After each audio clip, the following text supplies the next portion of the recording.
Test 2. Section 1. You will hear a man, Martin Hill, phoning an estate agent in order to find some accommodation. First, you have some time to look at questions 1 to 3 on page 38.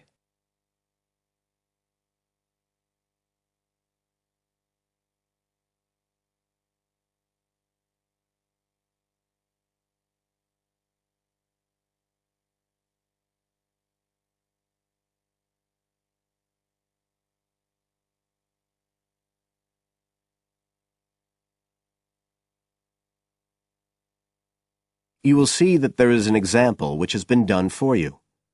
On this occasion only, the conversation relating to this will be played first.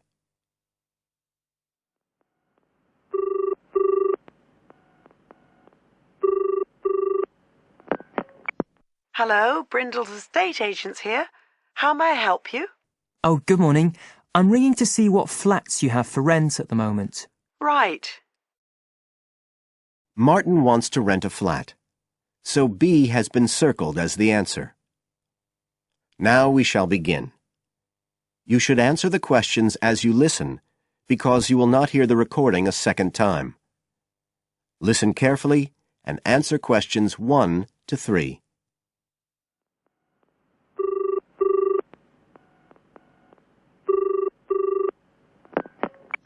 Hello, Brindle's estate agents here. How may I help you? Oh, good morning. I'm ringing to see what flats you have for rent at the moment. Right. Can I start by just taking your name, Mr. Hill. Martin Hill. Right. And are you looking for a flat for yourself or, a family, perhaps?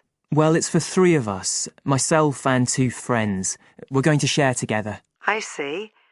What about employment? Are you all students? Oh, no, we've all got full-time jobs.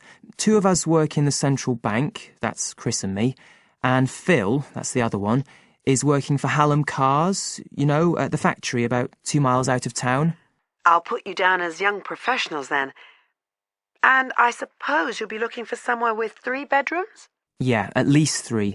But actually, we'd rather have a 4th room as well, if we can afford it, for friends staying over and stuff. Is that with a living room to share, plus kitchen and bathroom? Yeah, that sounds good. But we must have a bathroom with a shower. We don't mind about having a bath, but the shower's crucial. OK, I'll just key that in. And are you interested in any particular area? Well, the city centre would be good for me and Chris, so that's our first preference. But we'd consider anything in the west suburbs as well, really. Actually, for Phil, that'd be better, but he knows he's outnumbered. But we aren't interested in the north or the east of the city. OK, I'm just getting up all the flats on our books. Now you have some time to look at questions 4 to 10 on page 39.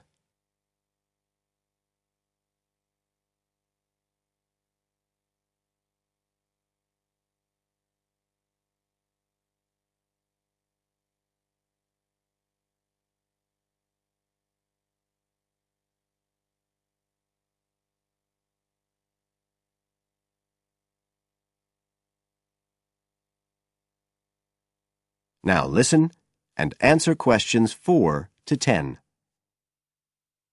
Just looking at this list here, I'm afraid there are only 2 that might interest you. Do you want the details? OK, let me just grab a pen and some paper. Fire away. This first one I'm looking at is in Bridge Street and very close to the bus station. It's not often that flats in that area come up for rent. This one's got 3 bedrooms, a bathroom and kitchen, of course, and a very big living room. That sounds a good size for you. So what about the rent? How much is it a month? The good news is that it's only £450 a month.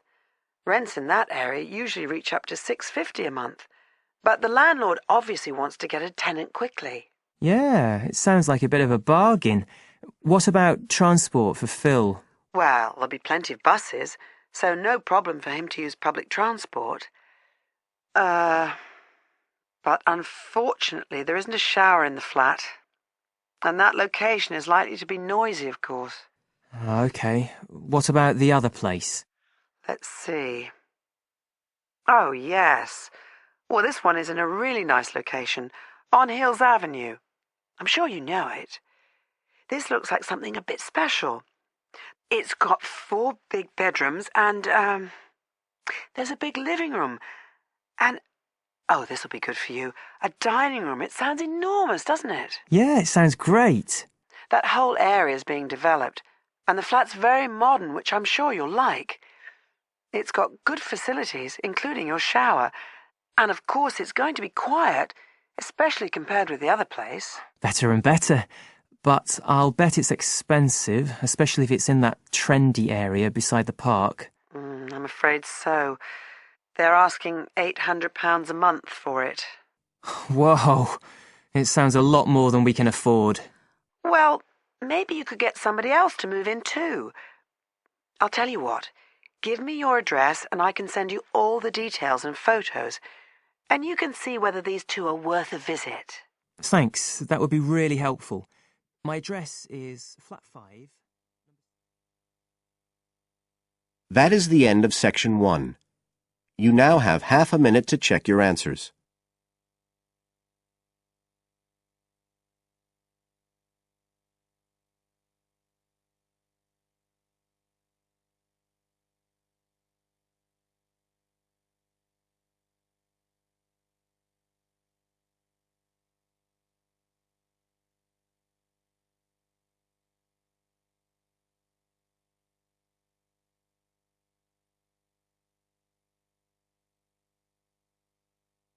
Now turn to section 2 on page 40.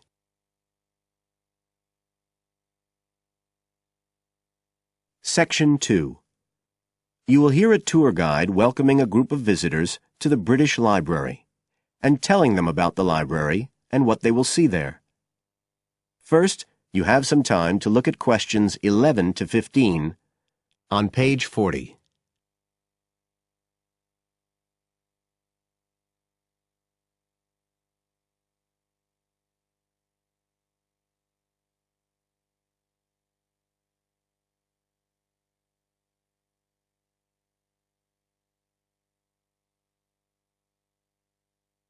Now listen carefully and answer questions 11 to 15.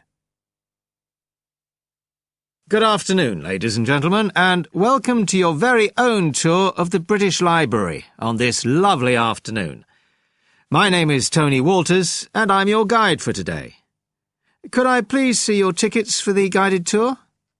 I'd also like to remind you that any tickets bought today do not include a visit to the reading rooms. I'm afraid we don't do visits on Fridays, or any weekday during working hours, so as not to disturb the readers. But if you do want to see those rooms, the only day there are tours is on Sundays. So, I don't want anyone to be disappointed about that today. OK? Thank you. Right, we'll start with a brief introduction. As many of you know, this is the United Kingdom's National Library, and you can see that this is a magnificent modern building. It was first designed by Sir Colin St. John Wilson in 1977, and inaugurated by Her Majesty the Queen more than 20 years later in 1998. As you can see, the size is immense, and the basements alone have 300 kilometres of shelving, and that's enough to hold about 12 million books. The total floor space here is 100,000 square metres, and, as I'll show you, the library houses a huge range of facilities and exhibition spaces. And it has 1,000 staff members based here in the building. So, you can appreciate the scale of our operation. In fact, this was the biggest publicly funded building constructed in the United Kingdom last century. It is still funded by the government as a national institution, of course, and it houses one of the most important collections in the world. The different items come from every continent and span almost 3,000 years. The library isn't a public library, though. You can't just come in and join and borrow any of the books. Access to the collections is limited to those involved in carrying out research. So it's really a huge reference library for that purpose, and anyone who wants to consult any materials that are kept here can formally apply to use the library reading rooms. You now have some time to look at questions 16 to 20 on page 41.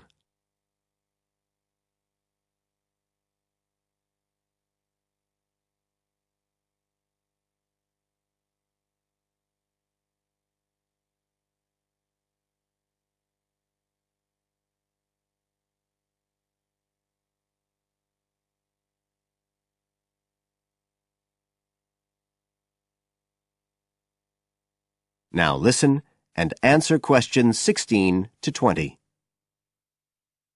Right. Well, here we are, standing at the meeting point on the lower ground floor, just to the right of the main entrance. I've given you all a plan of the building so that we can orientate ourselves and get an idea of where we'll be going. Now, outside the main entrance, you'll see the wide piazza with the stunning sculpture of Newton. The sculptor was Paolozzi, but it's based on the famous image by William Blake, and it's definitely worth a closer look. On the other side of the piazza from the statue is the conference centre, which is used for all kinds of international conventions. We'll take a quick look inside at the end of our tour. Looking ahead of us now, you'll see that we're standing opposite the staircase down to the basement, where you'll find the cloakroom, and to the left of that, we have the information desk, where you can find out about any current exhibitions, the times of the tours, and anything you need to know, if you don't have a tour guide. As you can see, on this lower ground floor, we also have a bookshop. That's the area over to the left of the main entrance. You'll be free to browse there when we get back to the ground floor. Now, opposite the main entrance on this floor, we have the open stairs leading up to the upper ground floor. And at the top of them, in the middle of the upper ground floor, you can see a kind of glass-sided tower that rises all the way up through the ceiling and up to the first floor. This is called the King's Library. It's really the heart of the building. It was built to house the collection that was presented to the nation in 1823 by the King. You can see it from every floor above ground. When we go up there, you'll find the library's treasures gallery on the left. Can you find it on your plan? That's the exciting one. So we'll be visiting that first, but we'll also take a look at the stamp display situated behind it on the way to the cafe. A lot of people miss that. The cafeteria runs along the back of the floor, and in the right-hand corner, you'll find the lifts and toilets. Always good to locate them. The other main area on that floor is the public access catalogue section, and I'll show you how that operates when we get up there. That is the end of section 2. You now have half a minute to check your answers.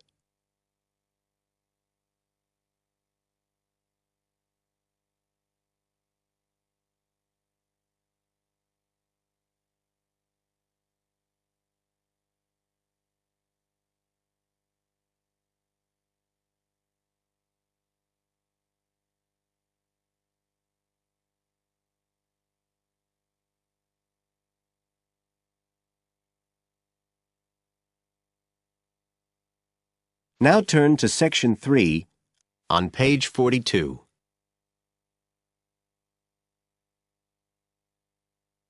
Section 3.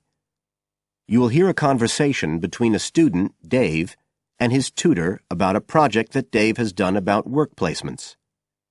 First, you have some time to look at questions 21 to 25 on page 42.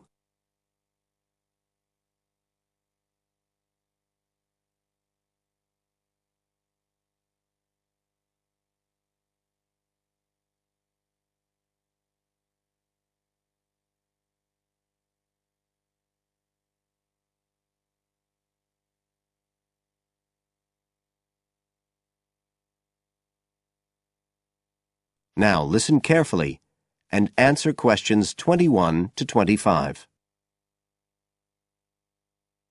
Good afternoon, Dave. Come on in and take a seat. Hi, Dr. Green. Thanks. Oh, hang on a minute. I'll just find the first draft of your project paper, and we can have a look at it together. Now, yours is the one on work placement, isn't it? Yeah, that's right. So what made you choose that for your project?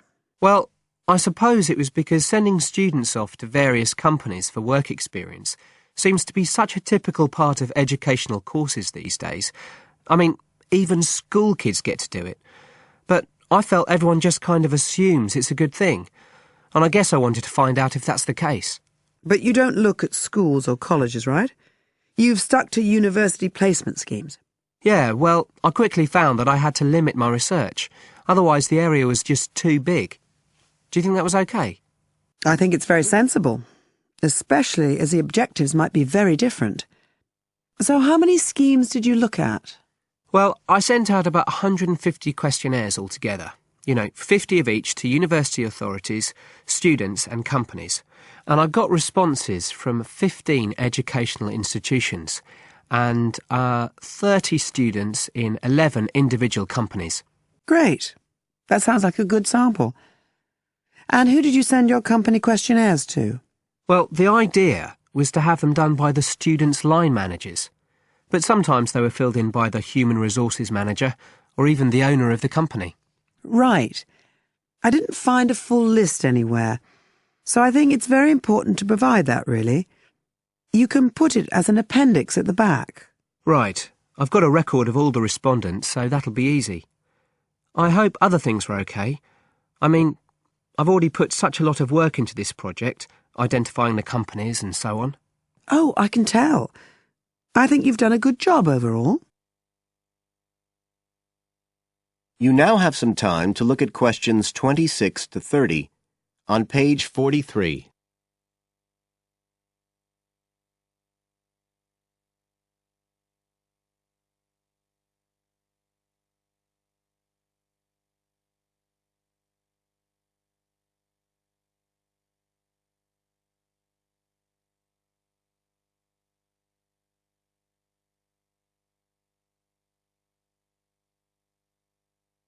Now listen and answer questions 26 to 30.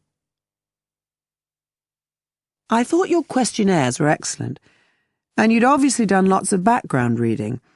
But there were a few problems with the introduction. First of all, I think you need to make some slight changes to the organisation of your information there. At present, it's a bit confused. OK. What did you have in mind? Well, you write quite a bit about work placement in general, but you never explain what you mean by the term. So you think I should give a definition? Exactly. And the introduction is the place to do it. And then, look, you start talking about what's been written on the topic, but it's all a bit mixed up with your own project. So do you think it would be better to have two sections there, like a survey of the literature as the introduction, and then a separate section on the aims of my research? I do. You can include your methods for collecting data in the second section too. It would be much clearer for your reader. Establish the background first, then how your work relates to it. It would flow quite nicely then. Yes, I see what you mean. Anyway, moving on. I like the way you've grouped your findings into 3 main topic areas. Well, it became very obvious from the questionnaires that the preparation stage was really important for the whole scheme to work. So I had to look at that first. And I found a huge variation between the different institutions, as you saw. I was wondering if you could give a summary at the end of this stage of what you consider to be the best practice you found. I think that would be very helpful. Right, I'll just make a note of that. What did you think of my second set of findings, on key skills development? For me, this is the core of my whole project, really. And you've handled it very well. I wouldn't want you to make any changes. You've already got a nice final focus on good practice there. Thanks. Right. Now, I think the last part, which deals with the reasons why students don't learn... What, the constraints on learning chapter? Yes, that's the one. I think you need to refer to the evidence from your research a bit more closely here. You know, maybe you could illustrate it with quotations from the questionnaires, or even use any extracts from a student diary if you can, and refer back to what you've written about good practice. That is the end of Section 3. You now have half a minute to check your answers.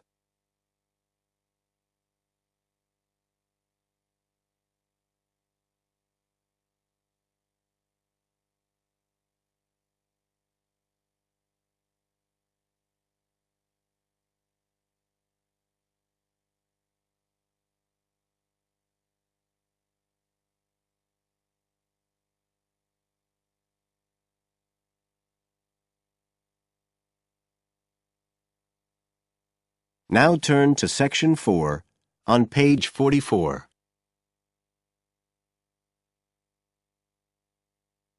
Section 4. You will hear a part of a lecture about learning and bilingualism. First, you have some time to look at questions 31 to 40 on pages 44 and 45.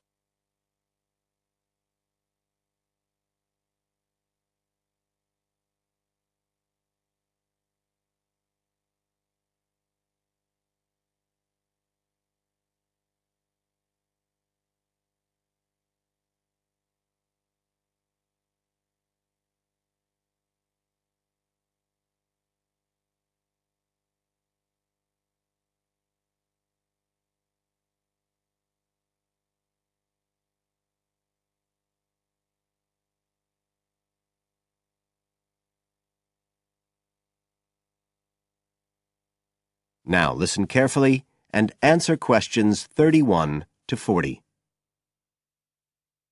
When we look at theories of education and learning, we see a constant shifting of views as established theories are questioned and refined or even replaced, and we can see this very clearly in the way that attitudes towards bilingualism have changed.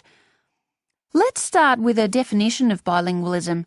And for our purposes today, we can say it's the ability to communicate with the same degree of proficiency in at least two languages. Now, in practical terms, this might seem like a good thing, something we'd all like to be able to do.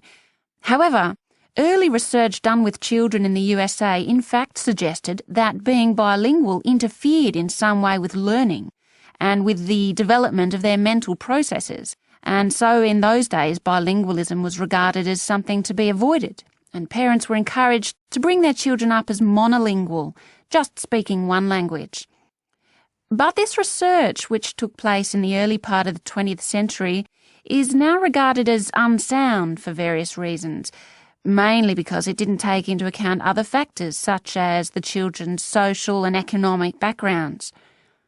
Now, in our last lecture, we were looking at some of the research that's been done into the way children learn, into their cognitive development, and in fact we believe now that the relationship between bilingualism and cognitive development is actually a positive one. It turns out that cognitive skills such as problem solving, which don't seem at first glance to have anything to do with how many languages you speak, are better among bilingual children than monolingual ones. And quite recently, there's been some very interesting work done by Ellen Bialystok at York University in Canada. She's been doing various studies on the effects of bilingualism, and her findings provide some evidence that they might apply to adults as well. They're not just restricted to children.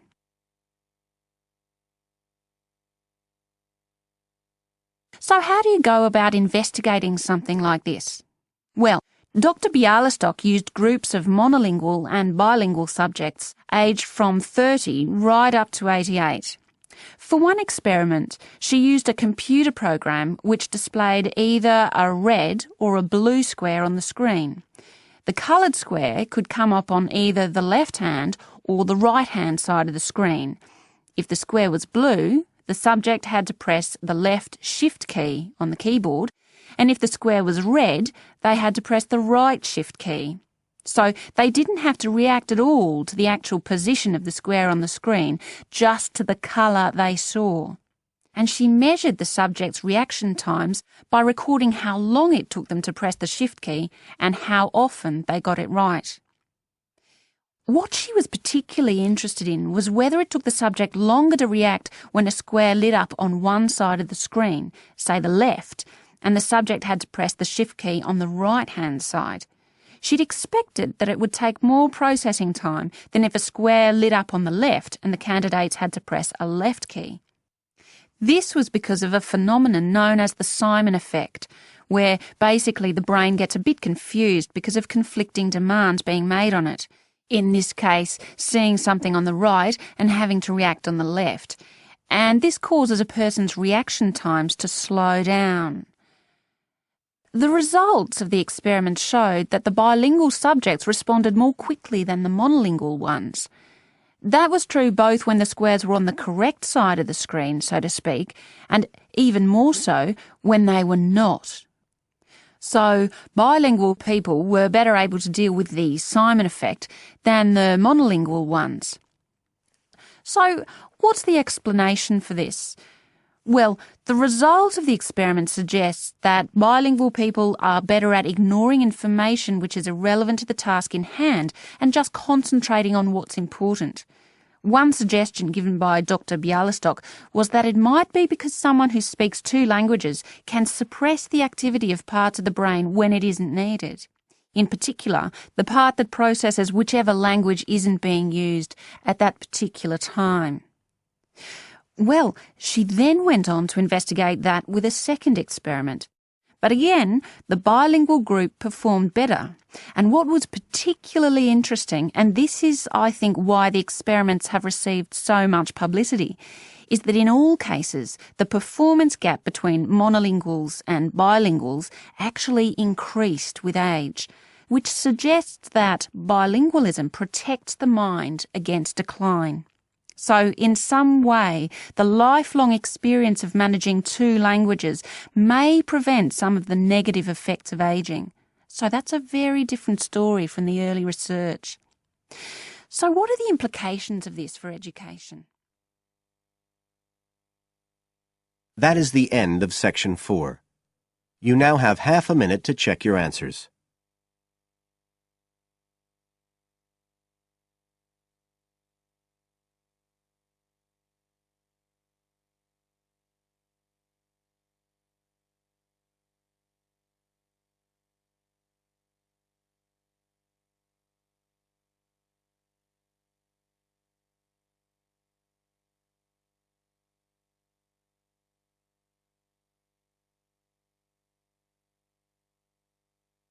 That is the end of the listening test. You now have 10 minutes to transfer your answers to the separate answer sheet.